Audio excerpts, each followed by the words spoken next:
क्या प्रधानमंत्री नरेंद्र मोदी और देश के गृह मंत्री अमित शाह सेबी प्रमुख माधवीपुरी बुच को बचा रहे हैं? सबसे बड़ी बात, क्या प्रधानमंत्री नरेंद्र मोदी और देश के गृह मंत्री अमित शाह को यह नहीं पता था कि माधवीपुरी बुच के और भी बिजनेस इंटरेस्ट दूसरी जगहों पर थे? फाइनेंशियल इंटरेस्ट यानी वित्तीय हित अन्य जगहों से जुड़े हुए थे। सबसे बड़ी बात, हमने याद कीजिएगा आज से कुछ हफ्तों पहले आपको बताया था कि किस तरह से माधवीपुरी बुच, उनके पति धवल बुच की कुंडली जुड़ती है गौतम अडानी के साथ। क्या प्रधानमंत्री नरेंद्र मोदी और देश के गृह मंत्री अमित शाह को इसके बारे में बिल्कुल भी मालूमात नहीं थी? कांग्रेस एक बड़े दावे के साथ सामने उभर कर आई है और वो दावा क्या है? सरल शब्दों में कहा जाए, आप अगर सेबी में काम कर रहे हैं तो सिर्फ वहीं से तनख्वाह ले सकते हैं, सैलरी ले सकते हैं। कांग्रेस यह दस्तावेज लेकर आई है दोस्तों, और इस दस्तावेज के मुताबिक 2017 से 2024 के बीच माधवीपुरी बुच आईसीआईसीआई से 16 करोड़ 80 लाख रुपए ले रही थी और सेबी जहां वो काम कर रही थी वहां से 3 करोड़ 30 लाख रुपए ले रही थी। यानी कि आप जहां पर काम कर रही हैं वहां पर आप कम सैलरी ले रही हैं, मगर जहां पर आप आधिकारिक तौर पर काम नहीं कर रही हैं वहां से आप करीब 17 करोड़ रुपए की सैलरी ले रही हैं। आज ये सवाल उठना लाजमी है दोस्तों, क्योंकि सेबी का क्या काम है? बाजार किस तरह से चल रहा है? SEBI is a market regulator. भारतीय शेयर बाजार अनुशासन के हिसाब से चले, यह सेबी की जिम्मेदारी है। उसमें अनुशासन बना रहे, यह सेबी की जिम्मेदारी है। और सेबी की प्रमुख कौन है? माधवीपुरी बुच। माधवीपुरी बुच के ताल्लुकात अडानी से दिखाई देते हैं, उनकी कंपनी से दिखाई देते हैं। जिन कंपनियों की जांच माधवीपुरी बुच कर रही होती हैं वो कंपनियां माधवीपुरी बुच के साथ जुड़ी होती हैं। और अब कांग्रेस का यह खुलासा, जिसमें माधवीपुरी बुच एक जगह से नहीं, दो जगह से नहीं, तीन जगहों से तनख्वाह ले रही थी। और यह सब देश के प्रधानमंत्री नरेंद्र मोदी और देश के गृह मंत्री अमित शाह को पता था। कांग्रेस सवाल पूछ रही है कि सेबी प्रमुख का चुनाव तो इन्हीं दोनों लोगों ने किया है ना, तो क्या उन्हें इस बारे में बिल्कुल भी नहीं मालूम था? क्या माधवीपुरी बुच एक बड़े खेल का मोहरा है? सुनिए क्या कह रहे हैं पवन खेरा। सेबी की चेयरपर्सन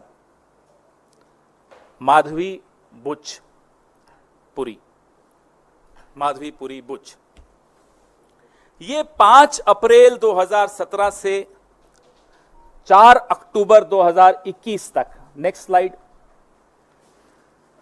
आप जैसा देख पा रहे हैं, ये मेंबर थी, whole time member of SEBI. और उसके बाद ये चेयरपर्सन बनी सेबी की 2 मार्च 2022 को। The dates are right there in front of you, the dates on which she was whole time member and the date on which she was appointed chairperson of SEBI. Very important dates. और SEBI एक regulator है। SEBI का role, जो उसकी भूमिका है, वो middle class, हम सब जो पैसा लगाते हैं मार्केट में, उस मार्केट को रेगुलेट करने की भूमिका SEBI की है, बहुत महत्वपूर्ण भूमिका है। और SEBI की चेयरपर्सन को कौन अपॉइंट करता है? सेबी की चेयरपर्सन को, ये 2 महानुभाव आपके सामने हैं, अपॉइंटमेंट्स कमिटी ऑफ कैबिनेट, प्रधानमंत्री और हमारे देश के गृह मंत्री श्री अमित शाह। ये सेबी की चेयरपर्सन को अपॉइंट करने की जो एसीसी है, ये उसमें ये 2 सदस्य हैं, मतलब यही लोग अपॉइंट करते हैं। अभी तक हम लोगों ने, भले वो हिंडनबर्ग रिपोर्ट हो या और कई कॉन्फ्लिक्ट ऑफ इंटरेस्ट जो सेबी की जो भूमिका सेबी की चेयरपर्सन की रही है, उस पर हमने कई बार चर्चा की है। जो सर्वोच्च न्यायालय द्वारा मॉनिटर्ड इंक्वायरी थी, इन्वेस्टिगेशन थी, हिंडनबर्ग रिपोर्ट पर, अडानी की कहानी पर, उस पर भी हमने चर्चा की। लेकिन इससे ऊपर, इससे कहीं हटकर, इससे कहीं भयानक भूमिका सेबी की चेयरपर्सन की मैं आपको बताना चाहूंगा। सबसे पहले मैं अपने साथियों को बोलूंगा, अगली स्लाइड पर आएं। यह पहली इरेगुलरिटी, यह पहला गैर कानूनी काम आप सब तनख्वाह लेते हैं, मुझे लगता है एक ही जगह से लेते होंगे। अगर आप अपनी चैनल से, आप टाइम्स नाउ में, अगर आप टाइम्स नाउ से सैलरी लेते हैं तो हिंदुस्तान टाइम्स से तो नहीं लेते होंगे साथ साथ। कांग्रेस पार्टी से तो बिल्कुल नहीं लेते हैं, हम जानते हैं नहीं लेते। लेकिन सेबी की चेयरपर्सन जब वो मेंबर थी, होल टाइम मेंबर थी, 2017 से 2024 के बीच में रेगुलर इनकम आईसीआईसीआई बैंक से ले रही थी 16 करोड़ 80 लाख। और इसको 3 अलग अलग भागों में हमने आपको दिखाया कि तनख्वाह ले रही थी। आप सेबी की होल टाइम मेंबर हैं, आप आईसीआईसीआई से तनख्वाह क्यों ले रही थी, हम ये जानना चाहते हैं। आईसीआईसीआई प्रूडेंशियल से ले रही थी, तो बैंक से ले रही हैं, प्रूडेंशियल से ले रही हैं, और ईसॉप, आप सब समझते हैं ईसॉप, और ईसॉप पे जो टीडीएस था वो भी आईसीआईसीआई ही दे रहा था। आईसीआईसीआई बैंक एक महत्वपूर्ण बैंक, सेबी की चेयरपर्सन एक महत्वपूर्ण रेगुलेटरी बॉडी की सबसे ऊंचे पद पर बैठी व्यक्ति, अधिकारी, तनख्वाह ले रही हैं एक और जगह से। Next slide. ये सीधे सीधे सेक्शन 54, सेक्शन 54 ऑफ सेबी, जो एम्प्लॉइज सर्विस रेगुलेशन 2001, मैं इसका एनेक्सर आपको दिखाऊंगा, उसका वायलेशन है। सीधे सीधे ऑफिस ऑफ प्रॉफिट का मामला है, सीधा। इसमें अगर किसी में थोड़ी सी भी अगर लिहाज, शर्म, लज्जा कुछ हो, वो इस्तीफा देगा, 1 मिनट नहीं रुकेगा। कांग्रेस सवाल पूछ रही है कि अगर आप 2017 से 2024 के बीच सेबी से भी पैसे ले रही थी, जहां की आप प्रमुख थीं, आप आईसीआईसीआई से भी पैसे ले रही थीं, तो सबसे बड़ी बात, आपने आईसीआईसीआई को क्या सेवाएं प्रदान की? सरल शब्दों में, क्या आपकी पॉलिसी से आईसीआईसीआई बैंक को कोई फायदा पहुंचा? यह सीधा और सरल सवाल है कांग्रेस का। क्या इन सवालों के जवाब भारतीय जनता पार्टी देगी? सबसे बड़ी बात, क्या माधवीपुरी बुच इस मुद्दे पर सामने आएंगी? दोस्तों, अब कोई विकल्प नहीं बचा है, उन्हें अपने पद से इस्तीफा देना पड़ेगा, क्योंकि यह आपराधिक हितों का टकराव बार बार सामने आ रहा है, कॉन्फ्लिक्ट ऑफ इंटरेस्ट, और इसे बर्दाश्त नहीं किया जा सकता। कांग्रेस का सीधा सवाल, आपने आईसीआईसीआई को क्या सेवाएं दी? सुनिए। आप मार्केट के रेगुलेटर हैं, आप चेयरपर्सन हैं, आप आईसीआईसीआई बैंक से तनख्वाह ले रही हैं, आईसीआईसीआई प्रूडेंशियल से तनख्वाह ले रही हैं, कैसे ले सकती? 2017 से 24 के बीच होल टाइम मेंबर और उसके बाद चेयरपर्सन की हैसियत से आईसीआईसीआई प्रूडेंशियल से इन्होंने 22,41,00,000 रुपए लिए, 22,41,000 रुपए लिए। वो क्यों लिए? क्या सेवाएं इन्होंने आईसीआईसीआई को दी? ये भी सवाल बड़ा जायज है। ये टेबल जो आप देख रहे हैं, ये भी आपको सरेआम दिखाता है हर साल का इनका जो पैसा आईसीआईसीआई से आया। 2017-18 में 2,06,18,950 रुपए आईसीआईसीआई बैंक से तनख्वाह मिली एक फाइनेंशियल ईयर में, और प्रूडेंशियल से 7,07,195 मिली, और सेबी से उस वक्त तनख्वाह मिलती थी 35,26,521। अगले साल आ जाइए 18-19 में, तो आईसीआईसीआई की तनख्वाह डबल हो गई, 422% बढ़ गई, 422% increase in the salary given by ICICI bank to the whole time member of SEBI. 4,71,29,116 रुपए इनको मिला आईसीआईसीआई बैंक से 2018-19 में, और प्रूडेंशियल से भी मिल रहा है 2,17,908 रुपए, और सेबी से सैलरी मिल रही है 41,25,172 रुपए। आप भी सोच रहे होंगे कि वो ज्यादा अच्छा अवतार है, कई जगह से तनख्वाहें मिलती हैं। 19-20 में आ जाइए, अभी भी ये मेंबर, होल टाइम मेंबर, अब 110% वृद्धि हो जाती है उनकी सैलरी जो आईसीआईसीआई बैंक से मिलती है। अब मिल रहा है इनको साहब 1,21,59,387 रुपए, और प्रूडेंशियल से ले रही हैं 2,17,908 रुपए। और सेबी से 43,89,784 रुपए। टोटल बैंक से इस दौरान वो ले चुकी हैं 12,63,47,239 रुपए और आईसीआईसीआई प्रूडेंशियल से ले चुकी हैं 22,41,169 रुपए। ईसॉप ले चुकी हैं 2,84,12,918 रुपए और टीडीएस 1,10,20,817 इन पर आईसीआईसीआई ने दिया।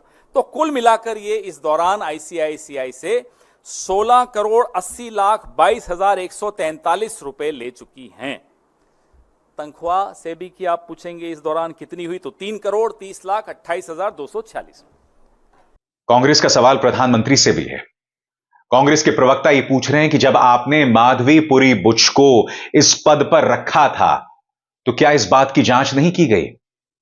कहीं जानबूझकर उन्हें इस पद पर तो नहीं रखा गया? क्योंकि मैंने आपको बाकायदा बताया था एक कुंडली के जरिए किस तरह से वो लिंक्ड हैं अडानी की कंपनीज के साथ। यह सीधा सवाल और एक नहीं कई सवाल ठोक रही है कांग्रेस प्रधानमंत्री से। क्या प्रधानमंत्री इन सवालों के जवाब देंगे? मैं चाहूंगा कि आप पवन खेरा के एक एक शब्द पर गौर कीजिए क्योंकि हर सवाल बहुत अहम हो जाता है। सुनिए पवन क्या कह रहे हैं। अब तनख्वाह ले रही हैं, वायलेशन है, नंबर 1। नंबर 2, इस दौरान आईसीआईसीआई के कई केसेस, इन्वेस्टिगेशंस सेबी के हाथ में हैं। सेबी उस पर एडजुडिकेट कर रहा है, उस पर जजमेंट दे रहा है। बताइए ये क्या हो रहा है इस देश में? ये चेस बोर्ड के खिलाड़ी कौन है? इस शतरंज के खिलाड़ी हैं कौन? कौन है जो उनको ये भी डर नहीं है कि इतने कैमरा हैं, इतने खुलासे हैं, ये कभी भी खुलासे हो सकते हैं। आपका नया इंडिया है तो ये भी नई कांग्रेस है, बहुत खुलासे करती है और डरती नहीं है ये पार्टी किसी से।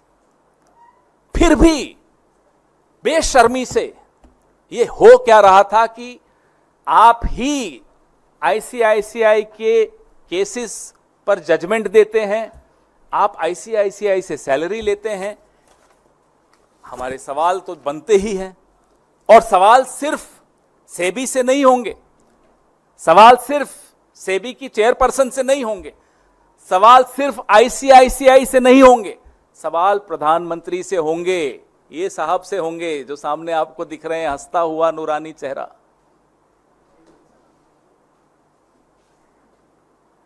ये एसीसी इनके अंडर है। प्रधानमंत्री से पहले सबसे हम सवाल पूछेंगे कि आप जब रेगुलेटरी बॉडी के हेड को चुनते हैं, कि जब नियुक्ति करते हैं, उसका क्राइटेरिया आपकी नजरों में होता क्या है? What is the fit and proper criteria to appoint heads of regulatory bodies? यह सवाल का जवाब तो सिर्फ प्रधानमंत्री दे सकते हैं। दूसरा सवाल हमारा प्रधानमंत्री जी से यह है कि जो एसीसी है, appointments committee of the cabinet है, जिसके सर्वे सर्वा प्रधानमंत्री खुद हैं, उनकी अध्यक्षता की ये एसीसी है, क्या ये चौंका देने वाले तथ्य उस एसीसी के सामने आए थे अपॉइंटमेंट के वक्त या अपॉइंटमेंट के बाद आए थे और नजरअंदाज कर दिए? तो साहब हम क्या कहें, आप ही समझ जाइए। और नहीं आए थे, कैसी सरकार चला रहे हो साहब? ये हो सकता है कि एसीसी को आपने पूरी तरह से अपने एक अधिकारी के हाथ में दे रखा हो कि भाई जो तुम करोगे हमें मंजूर है। ये भी हो सकता है, हमें नहीं मालूम। हम तो जानना चाहते हैं प्रधानमंत्री से। तीसरा सवाल, क्या प्रधानमंत्री को यह जानकारी थी, was the prime minister aware कि जो सेबी की चेयरपर्सन है वो एक ऑफिस ऑफ प्रॉफिट पे बैठी हैं, आईसीआईसीआई से तनख्वाह ले रही हैं, इनकम ले रही हैं, सेबी की होल टाइम मेंबर बनकर भी ले रही हैं? Was the Prime Minister aware of this office of profit issue? You want to know this? चौथा सवाल हमारा प्रधानमंत्री से,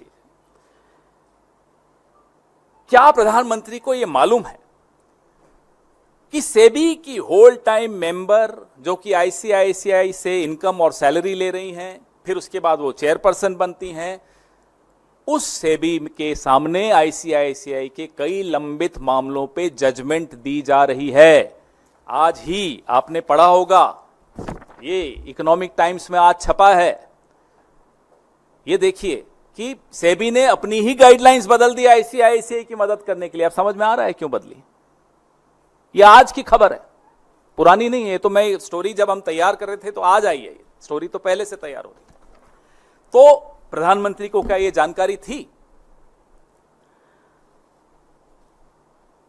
ईसॉप की भी एक पॉलिसी है, सेबी की मेंबर को या सेबी की चेयरपर्सन को ईसॉप के लाभ आईसीआईसीआई से इतने वक्त आईसीआईसीआई छोड़ने के बाद भी क्यों मिलते रहे?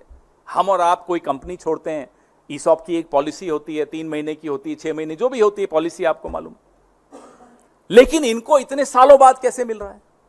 उसका टीडीएस भी आईसीआईसीआई दे रहा है। ये हो क्या रहा है? क्या प्रधानमंत्री को ये जानकारी थी? Was the prime minister aware of this? अब हम एक ऐसा सवाल पूछ रहे हैं जिसका जवाब शायद हम सब जानते हैं, लेकिन फिर भी हम पूछना चाहते हैं। आजकल प्रधानमंत्री गुस्से में ही सही माफी मांग भी लेते हैं, कभी कभी पत्थर मारते हुए माफी मांगते हैं, लेकिन मांग रहे हैं, यू टर्न भी ले रहे हैं, तो शायद जवाब दे दें कि साहब सेबी की चेयरपर्सन के बारे में इतना तथ्य हैं, हिंडनबर्ग में जो आया वो अलग, सुप्रीम कोर्ट से जो छिपाया वो अलग, ये तमाम जानकारियां तो सरकार से ही आई होंगी, सरकार में ही होंगी कहीं ना कहीं। उसको बचा कौन रहा है? Who is protecting the chairperson of SEBI? We demand to know from the prime minister of India. He is the person who's appointed her, either ignoring all these startling revelations and facts, or he is ignorant of all these facts. But why is the SEBI chairperson being protected, and who is protecting that chairperson? इस शतरंज का खिलाड़ी कौन है? Who is playing this chess? सवाल ICICI bank को भी हैं, और वो सवाल क्या है आपके स्क्रीन पर। क्या आईसीआईसीआई ने किसी भी जगह सेबी के मेंबर को वेतन देने की बात सार्वजनिक की? आईसीआईसीआई सेबी की चेयरपर्सन को सैलरी देने की आड़ में वो क्या सुविधा ले रहे थे? आखिर आईसीआईसीआई बैंक ने सालाना रिपोर्ट में जानकारी क्यों नहीं दी? आईसीआईसीआई बैंक ने ईसॉप के नियम का उल्लंघन कर इनको लाभ क्यों दिया? यही नहीं दोस्तों, सेबी से भी कांग्रेस का सवाल है, और वो सीधा सवाल आपके स्क्रीन पर, क्या ऐसी और भी कंपनियां हैं जिससे आप और आपके परिवार के सदस्य इस तरह के लाभ उठा रहे हैं? दोस्तों, कांग्रेस ने कहा है कि यह तो अभी हमारा पहला खुलासा है, आने वाले दिनों में और भी खुलासे होने वाले हैं। माधवीपुरी बुच, उनके पति और प्रधानमंत्री नरेंद्र मोदी के परम मित्र गौतम अडानी के साथ जो उनके लिंक्स हैं। याद है आपको, इसी मंच पर मैंने आपको माधवीपुरी बुच और गौतम अडानी दोनों की कुंडली बताई थी। यह रिपोर्ट इंडियन एक्सप्रेस में आई थी और मैंने उसे सरल शब्दों में आपके सामने पेश किया था। आइए एक बार फिर उसे देखते हैं। मैंने जिक्र किया दोस्तों इस कुंडली का, और बहुत जरूरी हो जाता है कि हम इसे ध्यान से पढ़ें। आज मैं बहुत ही सरल भाषा में इस कुंडली की व्याख्या आपके सामने करने जा रहा हूं। पूरे स्क्रीन पर इसे देखिए। मैं बीच बीच में सामने आते रहूंगा आपके पास और बतलाता रहूंगा इस पूरी कुंडली में जो अलग अलग चीजें दिखाई गई हैं इसके क्या मायने हैं। सबसे पहले दोस्तों, इसमें साफ तौर पर आप देख रहे हैं विनोद अडानी को, माधवीपुरी बुच और उनके पति धवल बुच को। ये 3 चेहरे इस कुंडली में हमें साफ तौर पर दिखाई देते हैं। अब जरा जूम इन कीजिए बाईं तरफ। यहां पर आप देखेंगे सेबी का नाम, और उसके नीचे 2 एंट्रीज को आप देख रहे हैं। एक फंड है जिसका नाम है इमर्जिंग इंडिया फोकस फंड, और दूसरा है ईएम रिसर्जेंट फंड। क्या आप जानते हैं दोस्तों, ये जो दोनों फंड हैं, इमर्जिंग इंडिया फोकस फंड और ईएम रिसर्जेंट फंड, ये कौन से फंड हैं? ये वही फंड है जिनके बारे में आरोप लगाया गया था कि इनके जरिए अडानी के शेयरों में उछाल आया, और इसी के जरिए शेयर बाजार में अडानी पर घोटाला करने का आरोप है, और इसी की जांच सेबी कर रही है। यह कुंडली साफ तौर पर बताती है कि सेबी इन 2 फंड्स की जांच कर रही है। अब थोड़ा नीचे आइए, क्या आप जानते हैं इन दो फंड्स के मालिक कौन हैं? इन दो फंड्स के मालिक हैं ट्राइडेंट ट्रस्ट कंपनी, जो कि मॉरिशस में बेस्ड है। देखिए, इन दोनों कंपनी के मालिक नीचे ट्राइडेंट ट्रस्ट कंपनी। अब ये जो ट्राइडेंट ट्रस्ट कंपनी है, क्या आप जानते हैं इसकी प्रशासक यानी इसे एडमिनिस्टर कौन करता है? थोड़ा सा हम राइट की तरफ आते हैं और यहां पर आपको नाम दिखाई देगा ग्लोबल अपॉर्चुनिटीज फंड। यह ग्लोबल अपॉर्चुनिटीज फंड सीधे तौर पर जुड़ा हुआ है विनोद अडानी के साथ। देखिए, साल 2010 में विनोद अडानी बनाते हैं ascent trade and investment private limited, और यह जो कंपनी है एसेंट ट्रेड और इन्वेस्टमेंट प्राइवेट लिमिटेड, वो मई 2012 में ग्लोबल अपॉर्चुनिटीज फंड में $100 मिलियन डालती है। देखिए क्या लिखा हुआ है, by May 2012 they move $100 million. अब ये जो ग्लोबल अपॉर्चुनिटीज फंड है, ये जुड़ा हुआ है ग्लोबल डायनामिक अपॉर्चुनिटीज फंड के साथ। और जैसा कि आप देख रहे हैं दोस्तों, ये जो ग्लोबल डायनामिक अपॉर्चुनिटीज फंड है, इसी में साल 2015 में माधवीपुरी बुच और धवल बुच ने पैसा लगाया था, और यह सीधे तौर पर जुड़ा हुआ है IPE प्लस फंड 1 के साथ है, जो विवादों में घिरा हुआ है। इसका क्या मतलब है? माधवीपुरी बुच और धवल बुच ने उस फंड में पैसा लगाया या उस कंपनी में पैसा लगाया जो सीधे तौर पर उन दो फंड्स के साथ जुड़ी हुई है, जिसकी जांच खुद माधवीपुरी बुच कर रही थी। और ऐसे में हमारे सामने उठते हैं 5 मुद्दे दोस्तों, और वो 5 मुद्दे क्या हैं, एक एक करके आपके स्क्रीन पर। सवाल नंबर 1, सेबी प्रमुख माधवी बुच उन दो कंपनियों की जांच कैसे कर सकती हैं जिनका रिश्ता उस कंपनी के साथ है जिसमें उन्होंने पैसा लगाया, जो अभी अभी मैंने आपको बताया। सवाल नंबर 2, यह व्यक्तिगत हितों का टकराव यानी कॉन्फ्लिक्ट ऑफ इंटरेस्ट नहीं है। सीधी सी बात है साहब, आप उन दो कंपनियों की जांच कर रहे हैं जो कंपनी जुड़ी हुई है ग्लोबल अपॉर्चुनिटीज फंड के साथ, जिसमें आपने पैसा लगाया। साफ तौर पर हितों का टकराव। सवाल नंबर 3 आपके सामने, माधवी उन कंपनियों की जांच कैसे कर सकती हैं जो उस वित्तीय व्यवस्था से जुड़ी हुई थी जिस व्यवस्था का हिस्सा ग्लोबल डायनामिक्स अपॉर्चुनिटीज फंड है, जिसमें माधवी और उनके पति ने पैसा लगाया। सवाल नंबर 4, क्या यहां पर गौतम अडानी के बड़े भाई विनोद और माधवी के बीच में सीधा संबंध नहीं दिखाई दे रहा? और सवाल नंबर 5, जिसकी मांग विपक्ष लगातार कर रहा है कि माधवी बुच इस्तीफा क्यों ना दें और इस मामले की जेपीसी जांच क्यों ना हो। तो एक तरह से कहा जा सकता है दोस्तों कि खेला अभी शुरू हुआ है। इसमें अडानी दिखाई दे रहे हैं, अडानी का चक्कर है बाबू भैया। जी हां, अडानी खेला में आ गए हैं, और जाहिर सी बात है इन सवालों का जवाब नहीं दिया जाएगा। अभी कुछ ही दिनों पहले वो जो सरकारी चाटुकार है, याद है आपको, जो जेल भी गया था? नहीं, वो तिहाड़ी की बात नहीं कर रहा हूं। रिपब्लिक का संपादक, वो इन तमाम मुद्दों को लेकर कह रहा था कि यह भारत के खिलाफ साजिश है, इसके पीछे विदेशी ताकतें हैं, और ये तमाम चीजों की बात की जा रही है। 2014 से पहले यही काम पत्रकारों का हुआ करता था कि अगर इस तरह के कॉन्फ्लिक्ट ऑफ इंटरेस्ट सामने उभर कर आते थे तो ये सवाल किए जाने थे। हर चीज में देश के खिलाफ साजिश मत ढूंढिए, ये सीधे और सरल सवाल हैं। माधवीपुरी बुच आखिर क्यों गौतम अडानी के साथ, उनकी कंपनीज के साथ उनका लिंक दिखाई देता है? आखिर क्यों वो ICICI से सैलरी ले रही थी? आखिर क्यों उनके कंपनी जो ब्लैकस्टोन नाम की कंपनी के साथ काम कर रहे थे, सेबी की नीतियों की वजह से ब्लैकस्टोन को फायदा पहुंचा? सीधा और सरल सवाल, मगर इन सवालों के जवाब भाजपा नहीं देना चाहती। मगर हम सवाल पूछेंगे, जवाब मांगा जाएगा। अभिसार शर्मा को दीजिए इजाजत। नमस्कार। स्वतंत्र और आजाद पत्रकारिता का समर्थन कीजिए, सच में मेरा साथी बनिए। बहुत आसान है दोस्तों, इस ज्वाइन बटन को दबाइए और आपके सामने आएंगे ये 3 विकल्प, इनमें से एक चुनिए और सच के इस सफर में मेरा साथी बनिए।